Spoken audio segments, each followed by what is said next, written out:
Hi guys, welcome to part 2 of my labour story. My name's Lauren from Lauren's Cravings over on Instagram, and I have basically taken a wee bit more time than I wanted to record this, but his sleep's been all over the place. It might look as if I'm actually recording this on the same day because I'm wearing him in the baby wrap again, but he likes being in it. This is from the Scottish baby box. If you are from Scotland, I also have a YouTube video up on what is in the Scottish baby box. I'd recommend you watch it if you don't know what's in it already. Really handy, helpful things, this being one of my top items within it. So just gets him totally settled because he's close to heartbeat, nice and warm, etc. Anyway, getting on to part 2 of the labour story. So if you watched part 1, I left it as we were about to leave the house. So during this, I'll be talking about the experience and how that actually compared to what I had in my birth plan or birth preferences. I prefer to call them preferences because it doesn't always go to plan, as you will find out. And kind of just what the different things that happened kind of as I wasn't in there for that long, so I'm going to say as it progressed, but so you'll see what I mean as we kind of go on, right? So left the house. I think we left the house. I wasn't really aware of time at this point. This would have been maybe about 5:30 because I think we get into the hospital for 6 AM. Now, if you follow me on Instagram, you know that I switched to Paisley, Royal Alexandra Hospital. Reason being, I really wanted a birthing pool. So I am a water baby at heart. I used to swim competitively when I was younger. Being in a bath for over an hour is how I like to relax. I would happily just luxuriate in water for as long as you left me, as long as I could just turn the hot tap on to kind of top me up. So knew that being in a birthing pool was definitely something that I wanted to kind of do, ideally. And I've been hearing conflicting stories from the Royal whether birthing pools were available, and basically got it confirmed. A follower messaged her aunt, who I think is a labour ward midwife at the Royal, and she confirmed that one is available and the other one was being kept for COVID positive patients in the isolation suite. So, but even with one being available, I'd been hearing so many conflicting stories about whether that one was even available for use. And when I had been talking to other people about it, the amount of recommendations that came through for Paisley Midwife Led Unit and the birthing pool in there was astronomical. Now, I don't use that word lightly. Like, every single person that spoke to me about Paisley had a good story. There was not any negative stories at all. Like, not one, right?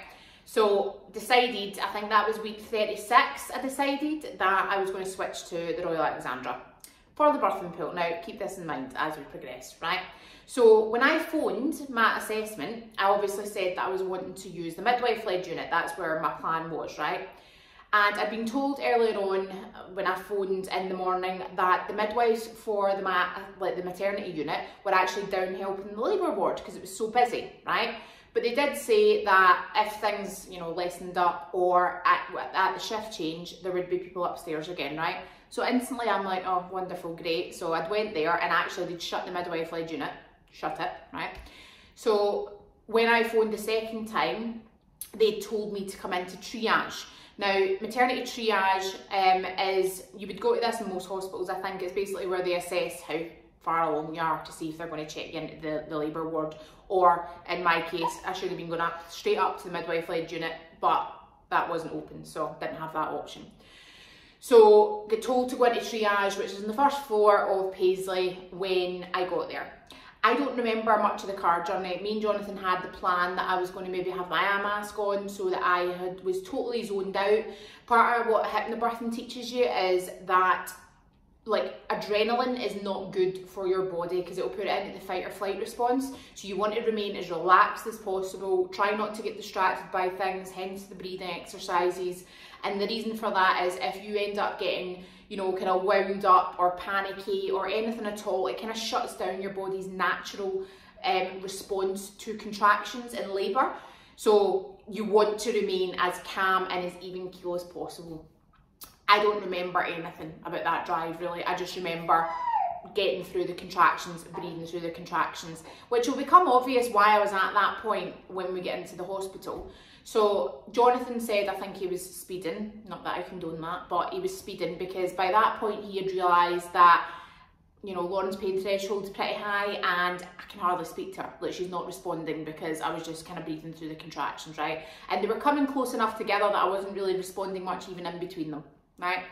And when I say that, it's like you almost rest, it does totally go away. And I'll say my contractions over the whole labour didn't probably come closer than I would say 3-4 minutes apart, but still I was just, see, because you knew what was coming, it is almost like you go into this zone, or at least I did, and from talking to other people and Lindsay who took the hypnobirthing course, it is what you tend to do. My friend Alexandra actually spoke about it. The midwives call it rest and be thankful. So you're not even fully engaging in the outside world when you're in between contractions. You're almost just like recovering, which is what you should be doing in between the contractions because they take all your focus. So you're not wanting to get to that heightened sense of awareness, also because you don't want to get to the stage where you're taking outside influences in, which could influence how well your body's working through the contractions, right? So Johnny said, and this never happens for him, that every light was green heading to Paisley. A follower specifically messaged me and asked me about travel time to the hospital, and did the midwives take that into consideration when giving me guidance on when to come into the hospital? The answer is no, they did not ask me. So that is something I had to factor in. I was originally meant to be going to the Royal, which is about 10-15 minutes from me, a lot closer. Paisley is about 25-30 minutes away.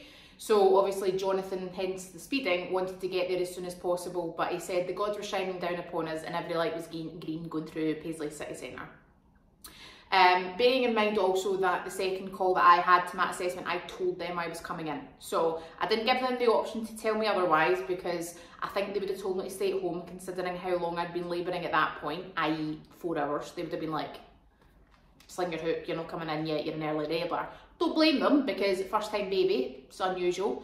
But I knew my own body, so I'll just reinforce again like I did in the first video. You know your own body. If you know you want to go, go, and don't give them the option. They can send you home, right? That is the worst that can happen. Not a big deal in my books, right? So I was like, bugger it, they can send me home. So on our way in, Paisley has their maternity kind of like pregnancy unit up a wee bit of a hill. So Jonathan dropped me off there and he went down to park the car because so many people had been like, do not walk from the car park, especially as if you're in labour and going through contractions. I'm not going to lie, at that point I was struggling to kind of like walk. I was just totally, because you're going through contractions whilst also trying to manoeuvre yourself up, you know, through the reception, up lifts, buzz in, still communicate coherently, like you're just like, communicating at that point almost becomes like this really irritating thing you need to do because you don't want to have to do it, if that makes sense. Like you just want to be focusing on what's happening with your body. So get let in, they led me into a triage room and spoke to, and it was one of the midwives actually from the Midwife Led Unit that was down helping in the labour ward. And she asked me about my contractions, when I'd started, and she basically said to me that she thinks it's early labour. And hey, like obviously it was fairly soon after my first contraction. My waters had just went in that intervening time. My mucus plug had just went in that intervening time. She wanted to have a look at my pad, to have a look at the consistency, and she confirmed it was my mucus plug. Jonathan got buzzed up. He wasn't allowed to come up until I was in my own room, which was good for Paisley actually. So they let him in when I was in triage. I've heard in different hospitals they don't let your partner in until you're in the labour ward. So that was a point for Paisley. I just couldn't if I ended up having to wait outside triage. Thankfully I didn't because that would have been fun. And he ended up coming up not long after. Again, I couldn't really articulate myself. The midwife had asked me about my contractions and she kept putting her hand on my stomach, just like totally calm, put her hand on my stomach until I was like, listen, can you examine me please? And she was like, we don't want to need to do that unnecessarily, risk infection, blah, blah, blah. I'm sick of hearing that, risk infection, by the way. I totally appreciate it. However, if I, the patient, am asking for it, I don't see why they can't just do it. This was the case, like community midwives and otherwise. And it's not out of badness. I think it is what they're told to do. But for example, see in America and Canada, I follow a few people on Instagram from America and Canada.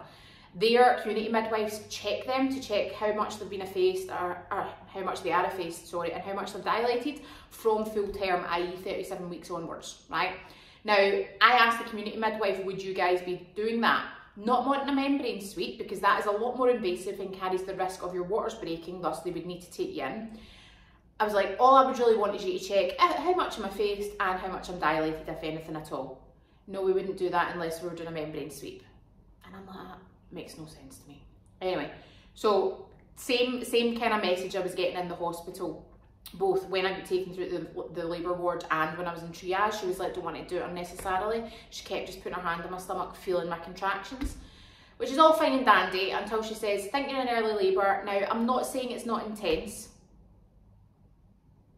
okay, because I'm thinking, but I can't articulate myself because I'm going through pretty strong contractions at this point, right? She's like, some women find this the most difficult part. You'll be effacing right now and that's just before the dilation. And I turned around to Johnny and I just looked at him with like fear in my eyes, because I was like, if this is early labour, quite frankly, fuck my birth plan, right? I am getting an epidural. That, like, there is no, and she left the room and I said that. Now, she left the room because, so earlier on, as I said in my first video, I thought my waters had broken. Now that hadn't been confirmed because there wasn't a huge gush of liquid. Contrary to what the movies tell you, the big huge gush of liquid only happens to a certain percent of people. You can have a trickle because the baby's head acts like a plug sometimes. You've got two bags, one at the top and one at the bottom. So if the top bag bursts, it can just be a trickle and then the baby's head plugs it, right? There's all these different ways of what your water bursting can look like. So she said, what I really want to confirm is if your waters are broken. Because if your waters are broken, she was like, that will mean we'll need to make a plan. Because within the time of your waters breaking and when they want to give birth, that is a barrier gone, right? So that is a risk of infection, because basically the protective barrier that is around the baby has burst. So there is more risk of things happening if your waters burst and you don't birth the baby within a certain time scale. I think is it maybe 24 hours? It might even be less than that, it might be like 18 hours, right? But so they want to make a plan if my waters are broken. So she was like, basically a tactic they use, she was like, I will examine you, but we want to check if your waters have broken first. So they wanted me to lie on my left side, and that's basically encourage any water, any residual water or anything to basically free flow out of me, and then she would insert a speculum to examine me, check if my waters are broken and check how much I'm dilated. So I was like, right, fine. She was like, so I'll leave you for 20 minutes. And I was like, right, okay. Because at this point, even though I know my body, right, and this is where why I stressed so much in the first video, and even now, I was getting to the pinnacle of like bearable, right? And that's and it's because I was thinking of it relative to where it had to go. Now, I could have dealt with it, but in my head, or she'd started putting in my head that this was just the beginning, right? And I was just like, I can't deal with this if this is the beginning. If this is the beginning, quite frankly, fuck this for a game of soldiers. Like, and even more so why I had to go in, because I was like, I'm not going to be able to cope with this. I'm not going to be able to cope, right? I've decided I'm up, nope. So when she left the room with me on my left side, I turned around and said that to Jonathan, and he's like, yeah, I agree with you. He was like, he even said when I was leaving the house, see when I was like vomiting and couldn't speak to him, he knew that I was obviously dealing with, you know, what I could deal with at that point. So about halfway through that 20 minutes, so I think this was about 10 to 7 at this point, I had the overwhelming urge, and this is what it felt like, and forgive me for the detail, right, because she's telling me I'm early labour, overwhelming urge to projectile shit across the room. That's what it felt like. That is exactly what it felt like. I felt like I was just going to projectile shit across the room. So I'd been quite silent up to that point through the contractions. During that one, I was like, right? Because I also started clenching my butt cheeks because I'm like, Jonathan's there. I can't have him, right? And I didn't want to embarrass myself in front of him with a shower of shit when she's out the room. So I was like clenching my butt and I'm like, oh, and that's when I started making a noise like that. Struggled through though, didn't I? Because she's telling me that I'm in early labour and it's going to hurt, it's going to be intense. I'm not saying it's not intense, but some people think that. So I had another contraction. She comes back in after the 20 minutes. Go me, by the way. Also just with a frickin' TENS machine. Still wasn't turning it all the way up because she's like, you've still got a ways to go. So I'm like, I need to keep this juice, baby. I need to keep this because I'm going to need to ramp it right up. And she went to insert the speculum and I had another contraction. So I'm like, and she was like, well, just waiting this one to pass. Waiting on it passing. Eventually, she inserted the speculum, checked me, and she turned around to Jonathan. She was like, are you ready to meet your baby? And he was like, what do you mean, because we're in the hospital? And she's like, no, she's fully dilated. And I was like, what? And she was like, you're fully dilated, you're 10 centimetres. And I was like, oh, thank Christ, right? Also thank Christ, not only because I was like, right, okay, that's fine, so I can deal with this and we're nearly there, but also, right? She was surprised, you could see it in her face. So I think also because I was just dealing with it quite silently up to that point. Yay for hypnobirthing. And yay for a high pain threshold. I'm not going to lie to you, I do have generally quite a high pain threshold. Oh, he's starting on himself here. So it all got very quick and panicky thereafter because she understood that I was at the pushing phase, hence the right? So she actually said to me, she was like, I know it's like a, what was it? I know you've got the extreme urge to push, it's instinctual, but try not to. And I was just like, all right, wonderful, I've got this overwhelming urge and I've just to try not to, hence the clenching of the butt cheeks. Hey. And got another midwife in. I'd obviously said at this point I wanted the birthing pool. I had the birth plan. I'd taken in my birth plan at 1 page. I think me and Jonathan brought it up maybe about 3 times through the course of my labour and later in the labour ward. They didn't look at it once, I'm not going to lie, right? I'd been told this. I think it's because things were moving so quickly though. So I think if you went in maybe about 4 centimetres and you had a bit of time to get up there, then they'd probably look at it because they would be a little bit more chilled. This was not chilled from here on out because I was 10 centimetres, fully dilated, ready to go. Birthing pool apparently takes 20 minutes to fill up. She also said that she was panicking that I would not make it up there and that I would give birth in the lift. So as soon as I was told that it was 10 centimetres, going from lying on my side, which was ridiculously uncomfortable, I basically like spider monkeyed right like on all fours to stand on all fours so that I was at least a little bit comfortable, because lying down like or on my back or whatever was not comfortable. Being on all fours just felt a lot more natural to me.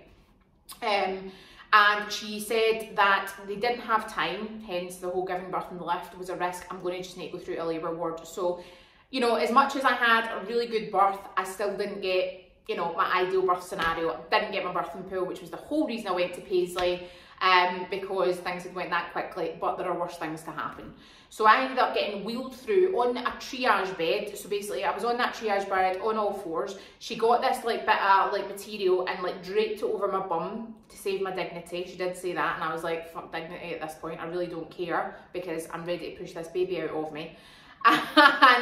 And they put the metal sides of the bed up and wheeled me in the corridor basically into the first labour ward suite. And I just kind of like manoeuvred on all fours into the labour ward bed where they put obviously all the bed sheets and all that, because she was like, you can't give birth in here. In the triage room, she was like, it's not safe because obviously it isn't sterilised like a labour ward or anything else, right? Well, it will be sterilised, but it's just not got the setup of everything. It's not got the monitors. It's not, if anything happens, it's not equipped to deal with what they need to, right? Hence into the right next room, and they weren't risking me taking upstairs because the Midwife Led Unit at Paisley is like 2 floors up. And as I said, the birthing pool takes 20 minutes. So into that, and at that point, gas and air.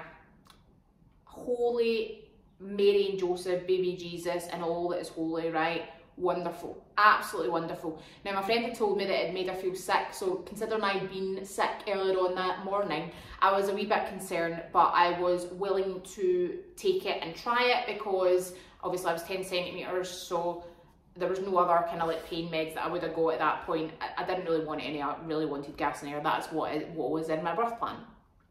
So gas and air, not going to lie, got a wee bit trippy the first few puffs. Jonathan was laughing at me, and basically ended up similarly on all fours. I was like leaning like that at the top of the bed, and then kind of like that, if you can make sense of that, like on the top of the bed and then leaning with her back, and they were looking at me from behind sort of thing. And that's how I ended up giving birth. Pushing for a while, I was clenching my bum, probably because I was obviously still fearful from what had happened in triage. I hadn't heard them say it. Jonathan ended up needing to hear me say it. He was like, stop clenching your bum, because I was like holding him in, God bless him. The midwife had actually come up and said that, you know, like the shift was changing at 8. So I went through into the labour suite, I think about 7:10, pushing. I was obviously clenching, right? So I could have done it a lot quicker, but I'm not going to berate myself because I didn't tear my perineum. That was another thing. I'm aware I'm off at a tangent here, but I actually did do perineal massage from about 34, 35 weeks. Quite sporadic to begin with, I would say, but up until I gave birth, I was doing it minimum 5 times a week. So perineal massage, 5 times a week. I did not tear my perineum, which for a first time birth, first time mum, is pretty good, is what I hear. I meant to actually look up the statistic before I recorded this video, but yeah, really, really good.